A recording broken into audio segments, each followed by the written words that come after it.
Ahí, perfecto. ¿Está mejor ahí? Bueno, ya prácticamente estamos entrando al café de Diario 55. Somos el canal de todos, Super TV. Hemos estado anunciando a nuestro invitado en toda la programación. Y esto es como en el deporte, que lo miden por peso y ranking. Así es. Y este de los buenos ranqueados en cuanto a profesionales del derecho en la República Dominicana. El licenciado Lorenzo Fermín está con nosotros, a quien damos los buenos días. Unos temas que han estado súper calientes. Buenos días, caballeros, y bienvenidos, buenos días, amigos televidentes que nos siguen en este importante programa de Santiago y de la región y el país. Lorenzo, tenemos ideas encontradas con el tema de la virtualidad en la justicia, marchas, empujones, heridos. Hay otros que dicen que es lo más cómodo porque desde sus oficinas pueden hacer muchas cosas. Entonces no hay una idea compacta de este tema con relación a lo que debe pasar con la justicia dominicana y la virtualidad que se pretende hacer como algo rutinario. Incluso escuchamos a una jueza decir que en el sistema judicial la virtualidad vino para quedarse. La opinión de Lorenzo. Sí, fíjate, indiscutiblemente que parte de las consecuencias que ha traído consigo la pandemia para el mundo, obviamente para nuestro país, es precisamente lo que ha sucedido con el sistema de justicia. Pero eso no solamente ha pasado aquí, prácticamente ha pasado en todo el mundo. Existía desde hace ya algunos meses un proyecto importante del Poder Judicial a los fines de sistematizar y de manera ya tecnológica el servicio de justicia en la República Dominicana. Eso estaba proyectado, según lo que nosotros hemos conocido, porque hemos tenido la oportunidad de hablar con el presidente de la Suprema Corte de Justicia a propósito de un encuentro que tuvo hace ya varios meses con diferentes sectores de la comunidad de Santiago. Eso estaba proyectado para aproximadamente 3 o 4 años, pero la pandemia y todo lo que ella conlleva ha precipitado ese proceso. Yo creo que no hay duda de que la virtualidad en el sistema de justicia tiene su fortaleza, tiene sus debilidades. Por ejemplo, ya hemos conocido aquí en nuestra firma diferentes audiencias que estaban previstas en diferentes lugares del país, Santo Domingo, Puerto Plata, Cotuí, y obviamente es muy bueno cuando tú tienes la posibilidad de ahorrarte ese viaje, esa molestia, y desde tu oficina tú puedes acceder a ese enlace y tú puedes conocer esa audiencia. Eso es indiscutible, que es una fortaleza, es un adelanto del sistema de virtualidad, porque implica también ahorro significativo y de riesgo para los usuarios del sistema.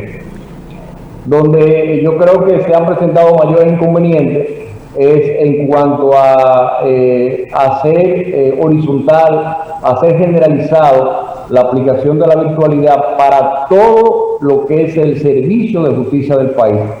Hemos conocido de dificultades que se han presentado importantes, por ejemplo, en colegas que no tienen tal vez la plataforma tecnológica necesaria para acceder con la facilidad, con la celeridad, con la seguridad que se requiere, y obviamente eso es una desventaja para colegas y firmas que no tienen esa posibilidad, pero también para algunos usuarios del sistema que tienen que tramitar todo el proceso a través de la línea online, y el sistema, porque es un sistema que se ha puesto sobre la marcha muy acelerado, no está a veces en capacidad de poder dar respuesta de manera significativa. Ayer, por ejemplo, nos decía un amigo de que tiene aproximadamente 90 solicitudes de auto de incautación y no ha podido tener respuesta del tribunal competente para autorizarle esas incautaciones. Entonces ha tenido que recurrir a otro mecanismo legal para esos fines, pero obviamente me manifestaba una queja. Yo creo que en los próximos días se tendrá que dar paso a los fines de hacer un poco más presencial o aumentar el personal del servicio de justicia que tiene bajo su responsabilidad el responder estas solicitudes online que ha solicitado, que están planteando los usuarios del sistema de justicia penal. Y obviamente para casos ya puntuales que no es o prácticamente muy difícil hacerlo de forma virtual, como por ejemplo son los juicios penales, y ya dándole la posibilidad de que estos procesos sean de naturaleza presencial. Pero hay que prepararse para que obviamente el sistema de virtualidad quede arraigado en el sistema de justicia. Ahora que estemos nosotros en capacidad en este momento de soportarlo, de manejarlo sin tropiezo, es muy difícil que se produzca. Así ha pasado en una buena parte del país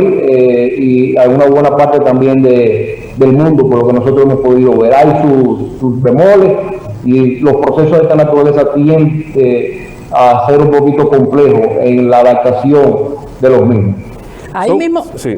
Lorenzo, porque nosotros tenemos muchos temas pendientes en la justicia y muchos problemas, llamémosles problemas, y pasar de un esquema a otro sin antes haber mejorado, porque la justicia es todo lo contrario a lo que debería ser, que dice la ley, que debe ser gratuita, que debe ser ágil, de manera presencial no es ni una ni otra.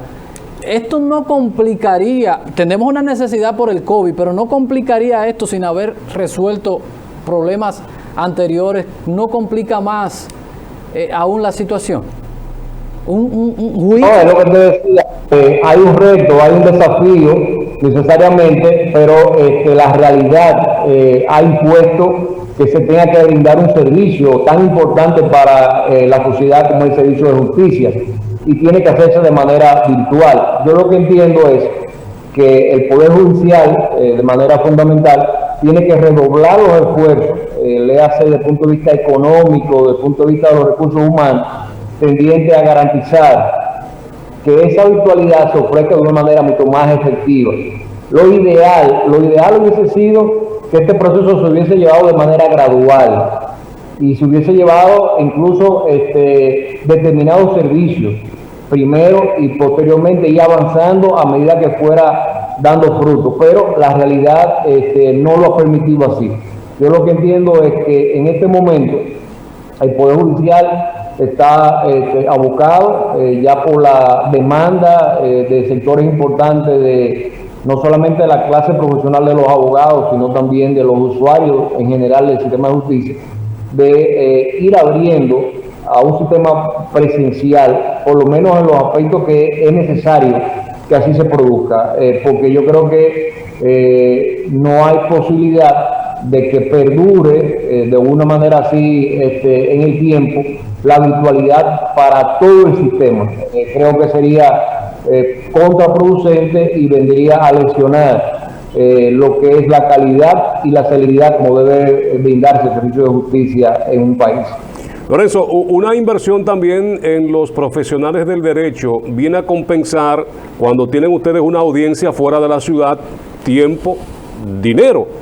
Es decir que yo creo que una cosa puede equilibrar la otra. Y el otro tema es cuántos casos pendientes hay en la justicia antes de la pandemia. ¿Se puede agilizar a través de este sistema virtual, inclusive hasta para movilizar un reo o un interno, un recluso, como le llaman, qué sé yo? A veces no hay el personal o el dinero para hacerlo y de forma virtual ahí estaría ahorrando muchas cosas. No, eso es parte de lo que te decía de que tiene fortaleza y era una precisamente de la que yo destacaba esa.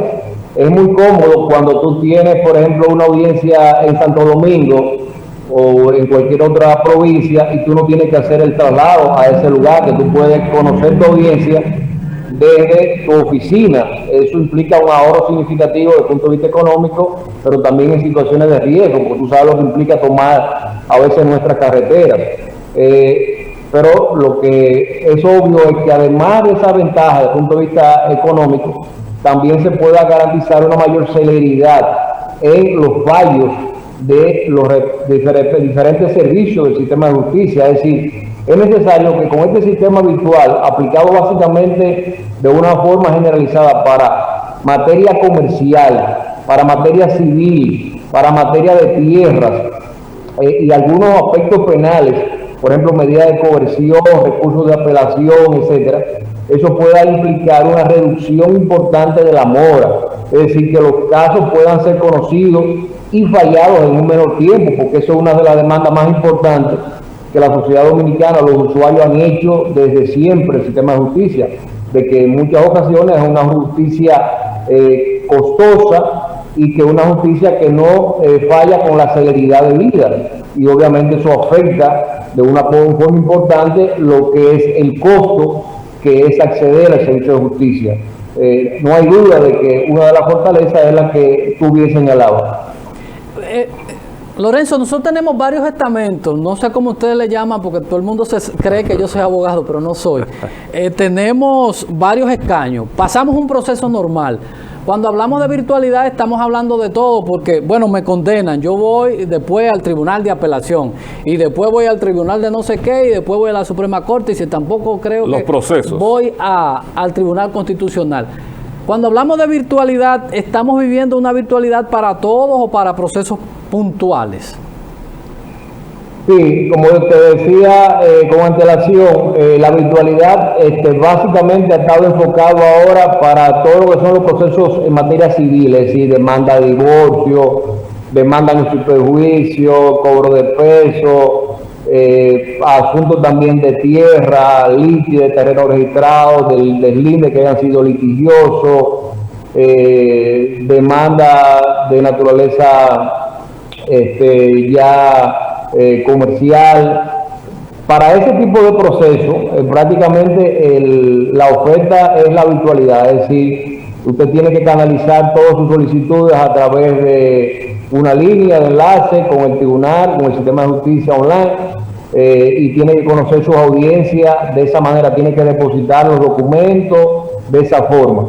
Para la materia penal, que es la materia más delicada porque tú sabes que entraña atentado contra la libertad de la persona, entonces la virtualidad ha sido fundamentalmente para la medida de coerción, para lo que son los recursos de apelación, de sentencias de fondo que se hayan dictado, es decir, donde no es imprescindible la presencia física de la parte de testigos, porque no se conoce propiamente dicho una reedición de lo que es el juicio en primer grado. Precisamente ahí está el problema de que una parte importante de lo que es el sistema de justicia penal lo constituye precisamente los juicios penales, es decir, los juicios ya de fondo donde se va a determinar la culpabilidad o inocencia de un determinado imputado. Entonces, para ese tipo de proceso es muy necesario, yo diría en muchas ocasiones casi imprescindible, que sean presenciales, porque tú sabes que tú vas a escuchar testigos, y no es lo mismo que el testigo esté de forma presencial frente al tribunal que esté frente a una cámara que está a su vez siendo interconectada con los otros actores y con el tribunal. Es decir, para resguardar la calidad de esos procesos, que son obviamente los más neurálgicos por lo que implica su decisión, lo ideal es que eso sea de forma presencial. Entonces, con esos juicios, la mayoría de ellos no se han podido realizar de manera presencial. Entonces, hay un retraso importante porque se han hecho, me imagino que una cantidad muy reducida de forma virtual. Yo espero que, como ya hay una reducción, aunque no significativa, de los índices de positividad y letalidad en el problema de la pandemia, ya en la próxima semana la Suprema Corte de Justicia, el Poder Judicial, esté abriendo ese tipo de juicios de una manera presencial, y eso agilice el conocimiento y la decisión en relación a esos casos. Bueno, que aparte de Lorenzo, antes de irnos a la publicidad, aparte de estos tribunales ordinarios, lo vimos en el Tribunal Superior Electoral, que también se hicieron audiencia con personas que estaban reclamando ciertos derechos. Es decir, que no solamente en las audiencias que ustedes han podido desarrollar, lo vimos en otra corte. Sí, y también en la Suprema Corte de Justicia. Tú sabes que la Suprema Corte de Justicia, por lo regular, lo que conoce es si se aplicó o no se aplicó bien una decisión en derecho, es decir, no comienza a conocer el fondo, los hechos como tal. Entonces, lo que se hacía por lo regular es que tú te desplazabas al Santo Domingo y allá leía las conclusiones que tú presentaste ya con antelación en tu recurso o en tu escrito. Entonces ya eso no es necesario porque tú perfectamente lo puedes hacer virtualmente en una audiencia que se conoce sin necesidad de que sea presencial. Lo propio también en el Tribunal Constitucional y en la jurisdicción también del Tribunal Superior Electoral. Es decir que son muchas las áreas donde se puede hacer virtualmente y no hay mayores contratiempos de que se siga realizando de ese modo. Lorenzo, permítanos ir a la publicidad, pero antes, desde aquí, virtualmente, Xiomara le va a brindar a usted una taza de café Santo Domingo. Sabor que empieza en el aroma. Café Santo Domingo, lo mejor de lo nuestro. Café Santo Domingo, 75 años los dominicanos disfrutando de esta exquisitez que se llama Café Santo Domingo. Publicidad y entonces luego continuamos este importante conversatorio.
Profesional del derecho, abogado, licenciado Lorenzo Fermín está con nosotros en el café de Diario 55. Hablabas tú hace un ratito, lo mencionaba el Tribunal Constitucional, a propósito de lo que ocurrió en el día de ayer en San Francisco de Macorís, o en la provincia de Duarte, la puesta en libertad de la señora Marlene Martínez, quien estuvo involucrada en un caso que conmocionó no solamente a la República Dominicana. Hoy ya será puesta en libertad. Ayer el tribunal lo decidió. Fue condenada a 5 años, se redujo a 2, tenía 3 años ya en prisión por las apelaciones y todo esto que se estaba haciendo.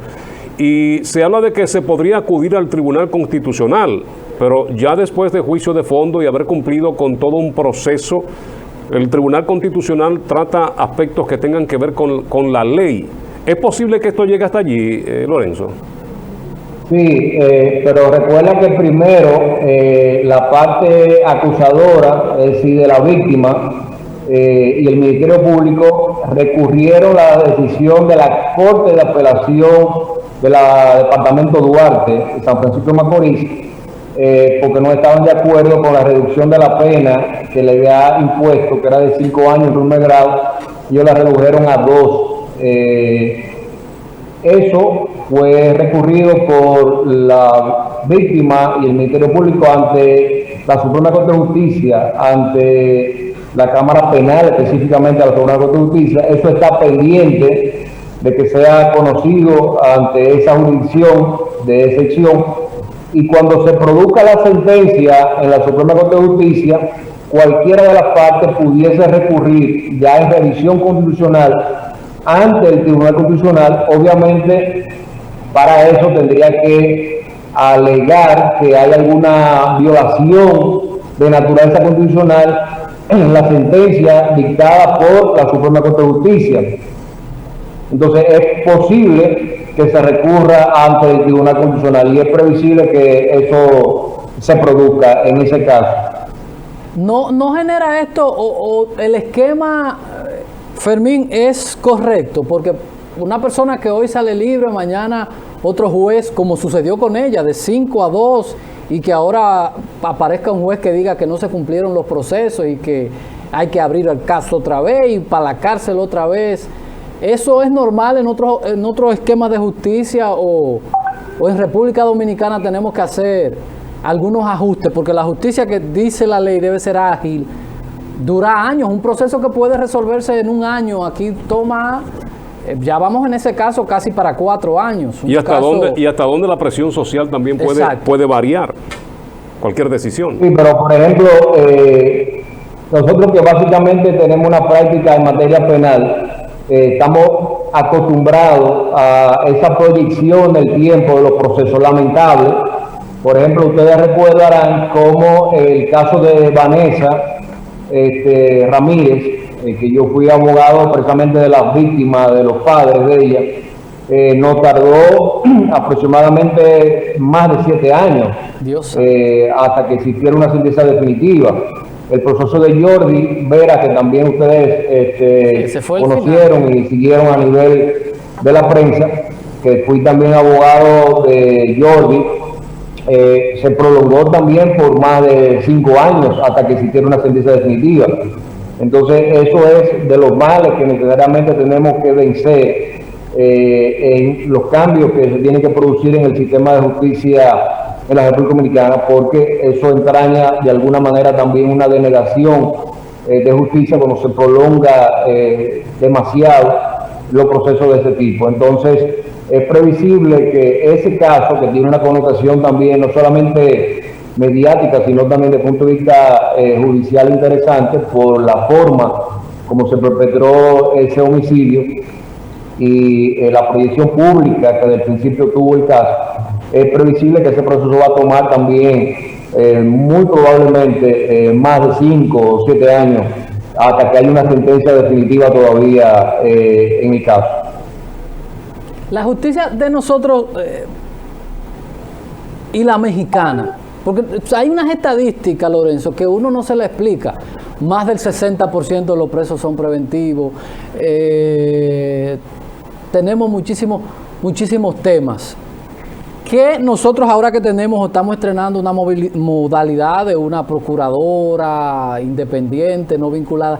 ¿Qué nosotros necesitamos tener?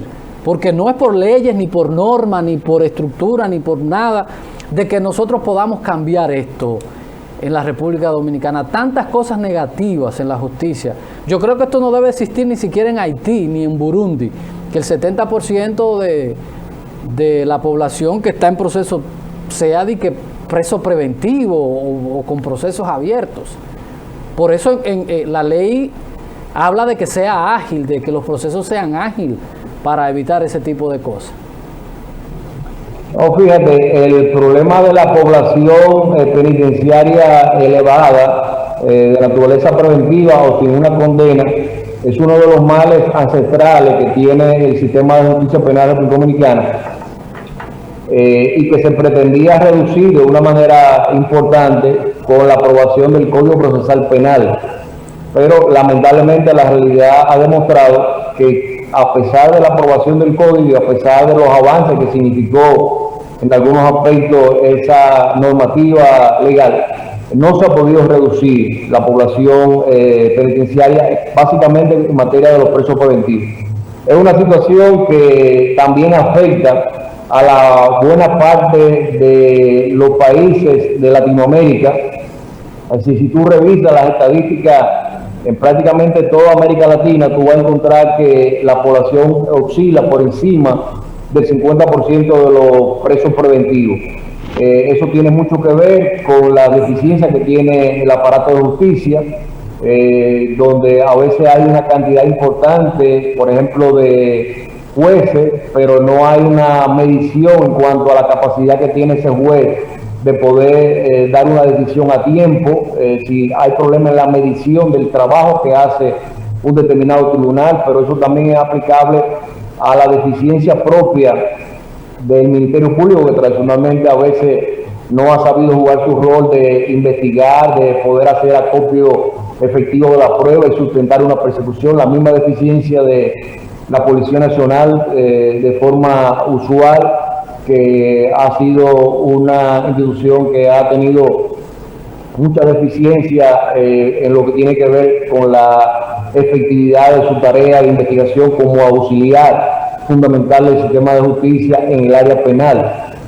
Entonces yo creo que una de los desafíos, de los retos que tiene, por ejemplo, por delante ahora esta Suprema Corte de Justicia y el Ministerio Público con la cabeza de la magistrada Miriam Germán, es precisamente el redoblar el esfuerzo en procura de reducir el tiempo que tardan los procesos para hacerse definitivos y por ende reducir la cantidad de los presos preventivos, porque yo creo que es una afrenta para el sistema y entraña también una afectación importante para los derechos fundamentales de algunos de esos, o una cantidad importante de esos imputados que cuando se vaya a conocer el juicio ya definitivo, es posible que obtengan sentencia de libertad o de absolución porque se considere que no han cometido ningún delito. Entonces, ¿de qué manera se le va a reparar ese tiempo que duraron privados de libertad en esa condición?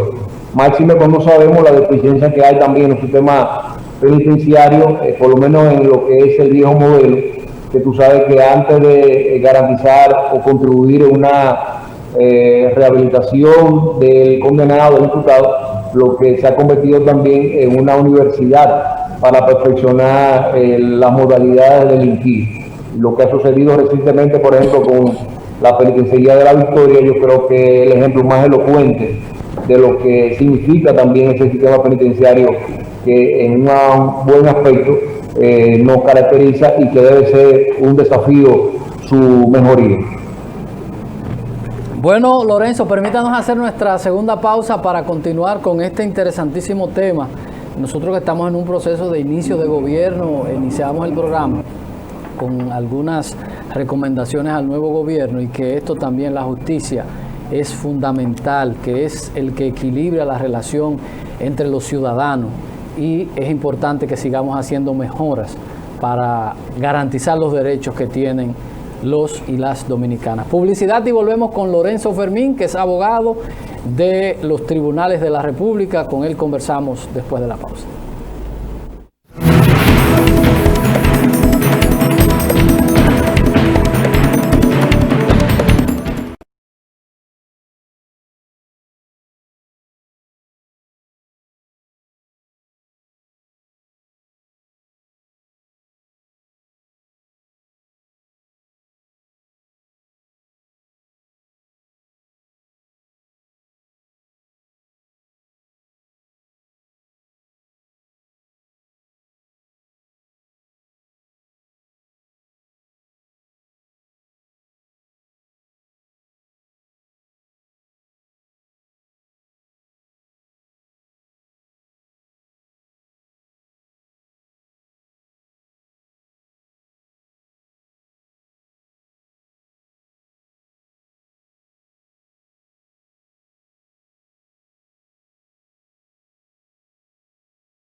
Licenciado Lorenzo Fermín está con nosotros. Lorenzo, conocido abogado de la República Dominicana. Con él estamos pues conversando sobre ciertos temas de interés que tienen que ver con su profesión y temas interesantes, temas importantes que conciernen a lo que estamos viviendo con esto de la pandemia, que hemos tenido que transformarlo y cambiar el estilo de todo.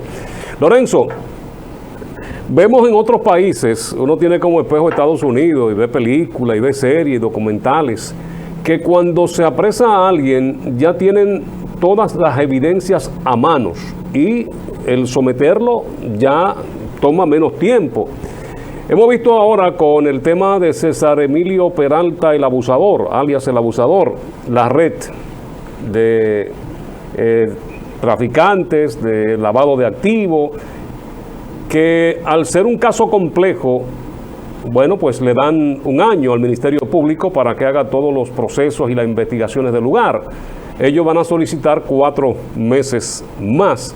¿Por qué en la República Dominicana a veces apresan y después investigan? Obviamente eso es una de las deficiencias que han existido en nuestro sistema de justicia penal y es parte de lo que explica por qué los procesos se tardan tanto en el conocimiento de los tribunales. Tiene que hacerse una reforma, una modificación en lo que es el funcionamiento de la investigación penal. La prioridad debe ser siempre, primero, tómese el tiempo que sea necesario para investigar, para hacer acopio, recoger las pruebas que puedan existir para sustentar una acusación o para no sustentarla. Y después que usted, Ministerio Público Fiscal, haya hecho esa tarea, entonces determine si hay fundamentos para presentar una acusación. A veces lo que ha sucedido es que se precipita una investigación, una acusación, y eso arrastra necesariamente que los tribunales produzcan decisiones de absolución o de descargo, y eso necesariamente trae consigo recursos, retraso en el conocimiento del proceso. Casos que tal vez nunca debieron llegar a los tribunales porque no tenían ningún tipo de base probatoria. A veces se precipita una acusación y eso acumula lo que son la cantidad de procesos que te ha apoderado un Ministerio Público, un tribunal. Yo creo que el principio que debe normar es el principio de la razonabilidad. Usted tiene que apreciar si ese caso tiene fundamento para acusar y puede pasar el tamiz, no solamente de una medida de coerción, sino también el tamiz de lo que pudiese ser mañana una audiencia preliminar y un juicio a fondo.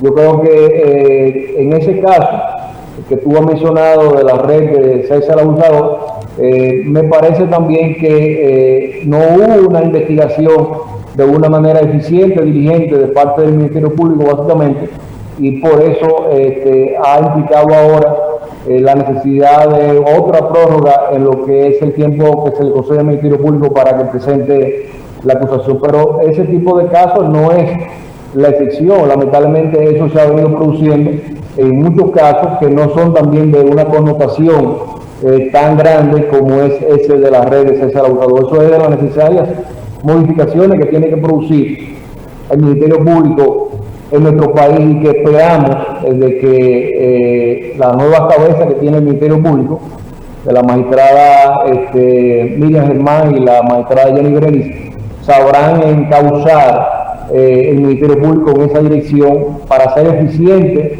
y para que en verdad los procesos puedan hacerse sustentables frente a los tribunales que vayan a decidir su suerte. Lorenzo, nosotros estamos entrampados en una modificación del código, porque dentro del código hay algo que solamente en 3 países del mundo está pendiente, que es República Dominicana, Burundi, y creo que en un país de eso otro. ¿Qué deberíamos nosotros, o qué tendría ese código que no hemos podido nosotros actualizar por un tema de la salud reproductiva? que maliciosamente se le llama el tema de aborto, como que nada tiene que ver, porque nadie en este país está de acuerdo con el aborto, pero se toma este tema y esto nos ha generado muchas situaciones para nosotros poder actualizar nuestro código. ¿Qué tiene ese nuevo? ¿En qué nos ayudaría si en algún momento que el presidente de la Cámara de Diputados, irresponsablemente, corriéndole al tema, dice, miren, vamos a ver esto sin esto? ¿Qué tiene ese código o qué deberíamos hacer nosotros para hacer las modificaciones y si es correcto o si esto nos ayudaría en algo? Sí, fíjate, yo desde el año 97 formé parte de la comisión que designó el Poder Ejecutivo para la revisión y actualización del Código Penal de la República Dominicana. Es decir, que prácticamente tenemos ya más de 20 años que hemos dado seguimiento a lo que es la lucha en procura de hacer la reforma del Código Penal Dominicano. ¿Por qué es importante la reforma de ese código? Porque el código vigente es un código que tiene más de 136 años de vigencia en la República Dominicana. Es decir, es un código que sigue el modelo francés de 1810, 1836. Y obviamente la sociedad dominicana, el mundo de hoy es muy diferente de lo que existía en finales del siglo XX. Una capacidad y un fenómeno delictivo totalmente diferente. Entonces, es necesario que se actualicen ciertos tipos penales que nunca pudieron haber sido previstos en el 1884 y que la realidad de hoy lo ve necesario que existan. Por ejemplo, tú no podías imaginarte que ese legislador de hace casi 100 y pico de años podía contemplar que las compañías podían tener responsabilidad penal, no solamente a la persona física, como existe en muchos países y en algunas leyes especiales. Entonces, ese Código Penal no contempla la responsabilidad penal de las compañías, de las personas jurídicas como tal. Pero, por ejemplo, también ese Código Penal contempla que el autor intelectual de un determinado crimen, por ejemplo, quien financia al que mató a una persona, quien le dio las armas, quien fue indispensable para que ese crimen se haya producido, se considera como el autor intelectual, pero ese autor intelectual recibe una pena inmediatamente inferior que la que fue el autor material del hecho. Entonces, ese tipo de absurdo, de contradicción, dejan de existir con la reforma del Código Penal. Pero también, por ejemplo, en los tipos de corrupción, tú te puedes imaginar la deficiencia que hay en el Código Penal vigente, las lagunas que existen, que con la reforma necesariamente sean subsanadas, sean llenados. Ni hablar ya con, por ejemplo, las multas. Ese Código Penal vigente tiene multa de 2 pesos, 3 pesos, cuando tú sabes que ya se ha producido un sistema de pena pecuniaria de multa que tiene que estar ligado a los salarios, tantos salarios mínimos en algunas leyes, para garantizar una indexación y evitar que se subvalúe el valor de la multa. Y así otras modificaciones importantes que contempla el código, los principios generales, como también en su parte especial. Y prácticamente en todo el mundo se ha remozado, se ha actualizado el Código Penal, en nuestro país, por entre otras razones, por el tema que tú has referido, del debate que se ha producido alrededor del aborto y las 3 causales. Lamentablemente el Código y su reforma se ha mantenido cautivo. Entendemos que hay posibilidad de que en los próximos meses o semanas se produzca esa reforma, porque es una decisión del presidente de la Cámara de Diputados. Nosotros estamos trabajando ahora con la FINJO en una comisión que pretende darle un apoyo a los legisladores para ver si se impulsa y se aprueba la reforma del Código. Es previsible que ese tema de las 3 causales, que es lo que ha provocado en los últimos años que no se haya aprobado, necesariamente tenga que ser dilucidado y decidido por el Tribunal Constitucional, quien tendrá que, muy probable, decidir si existe o no la necesidad de que en el Código Penal se contemplen las 3 causales para casos excepcionales de interrupción del embarazo. Yo creo que como se ha producido en otros países, por ejemplo en el caso de Colombia, que fue el Tribunal Constitucional que tuvo la decisión final sobre ese tema, pero lo importante es que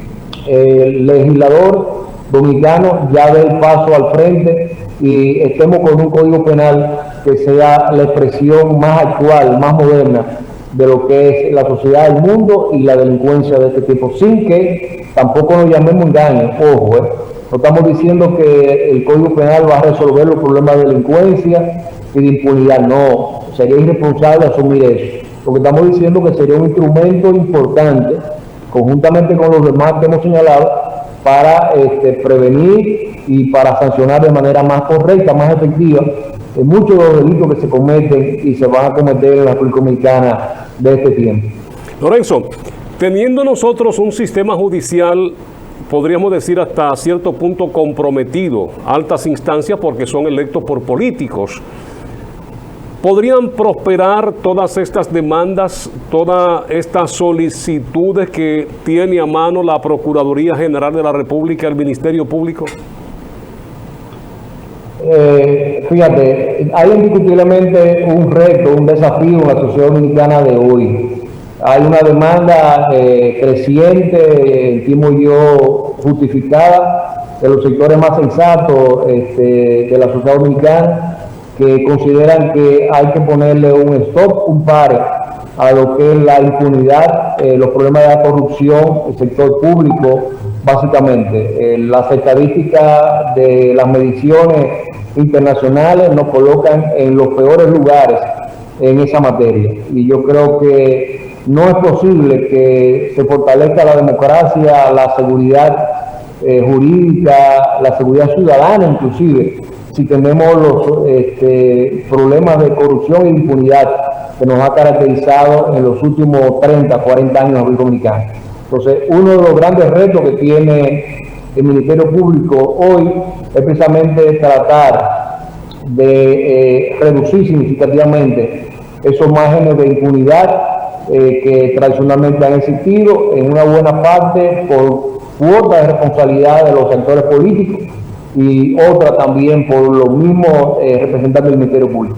Nosotros confiamos de manera honesta en que las cabezas que están hoy frente al Ministerio Público, como decía anteriormente la magistrada Miriam Germán, la magistrada Jenny Berenice desde la Dirección General de Persecución, van a asumir lo que es las responsabilidades que se les han concedido y sabrán obrar de manera correcta, sin que esto implica bajo ninguna circunstancia procesos de caricatura, de persecución en esta materia, porque tampoco es eso lo que se quiere. No se quiere que se acuse a nadie que no hay fundamento para sustentar esa acusación, porque eso lo que contribuye sería a desacreditar más al sistema de justicia, al Ministerio Público y a la lucha contra la corrupción.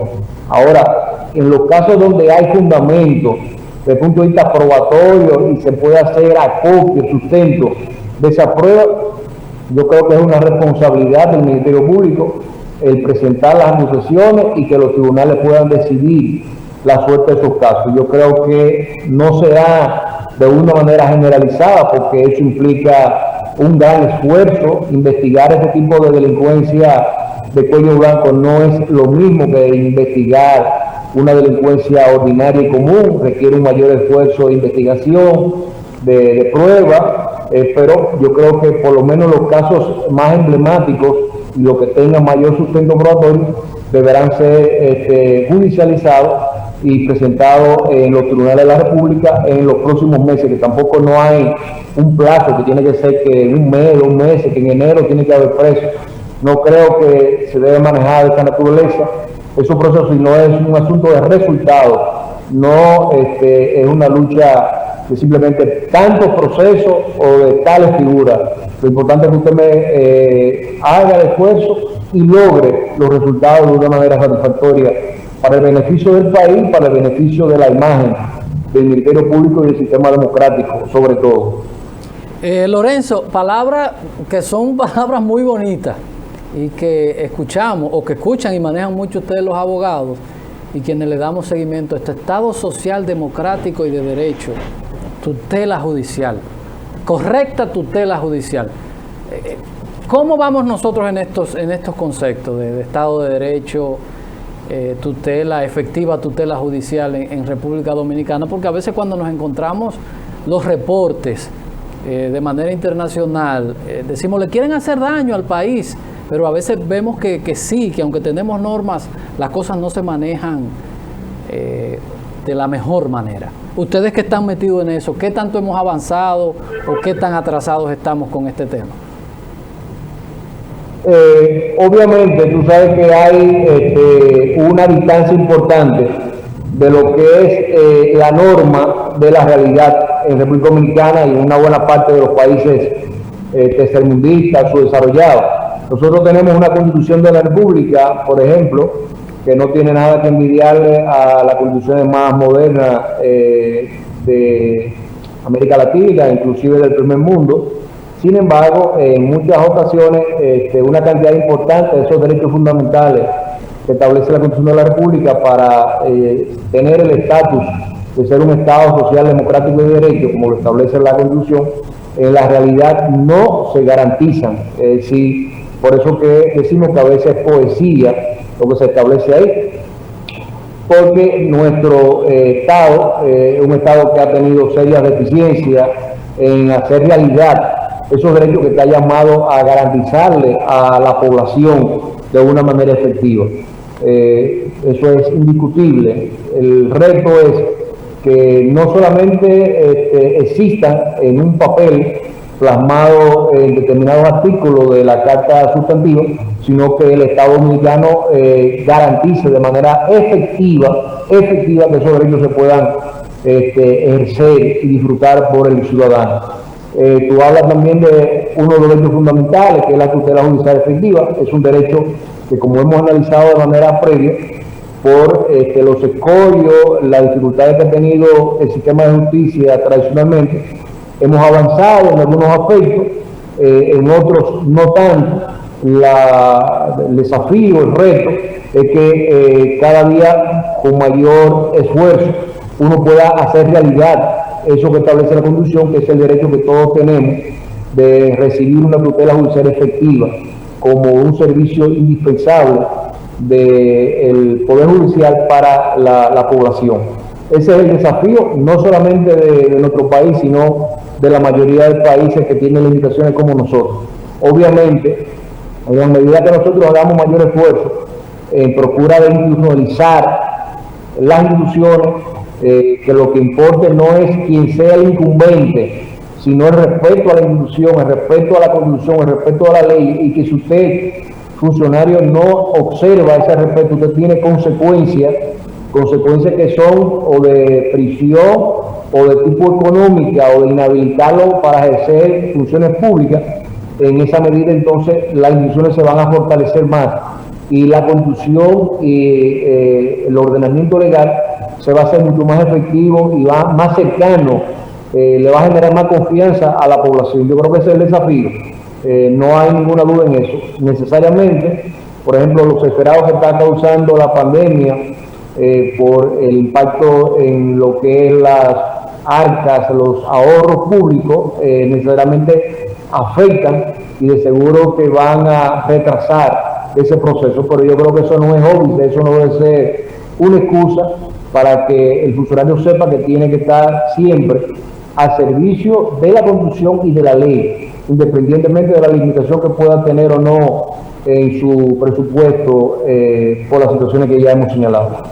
Lorenzo, muchísimas gracias por haber compartido con nosotros estos temas importantísimos, una materia pendiente en República Dominicana, con eso que tratamos al final de lo que es el respeto a los derechos, lo que es una correcta tutela judicial, una justicia a veces clasista, de que el que se roba un plátano, o es la sensación que la población tiene, de que el que se roba un plátano 30 años de una vez y para condenar a los que cometen delitos de cuello blanco se hace tan difícil. Pero bueno, vamos avanzando, los países, es una dinámica que poco a poco se va cambiando. Lo importante es que los ciudadanos podamos ir cambiando la forma de pensar y no de ver que el Estado pertenece a un partido que le corresponde administrar el Estado por 4 años. El Estado somos todos y todos debemos aportar para que las cosas cambien, y que debe ser este legado que nosotros dejemos a las generaciones que nos van a suplantar. Gracias a Lorenzo Fermín, abogado de los tribunales. Gracias a todos ustedes en nombre de Fran Rodríguez, Edison Meléndez y todo el equipo que trabaja detrás de escena para que ustedes reciban el mejor de los programas que se realizan en este país. Diario 55 y su café. Mañana a las 7 nos encontramos aquí otra vez. Feliz resto del día.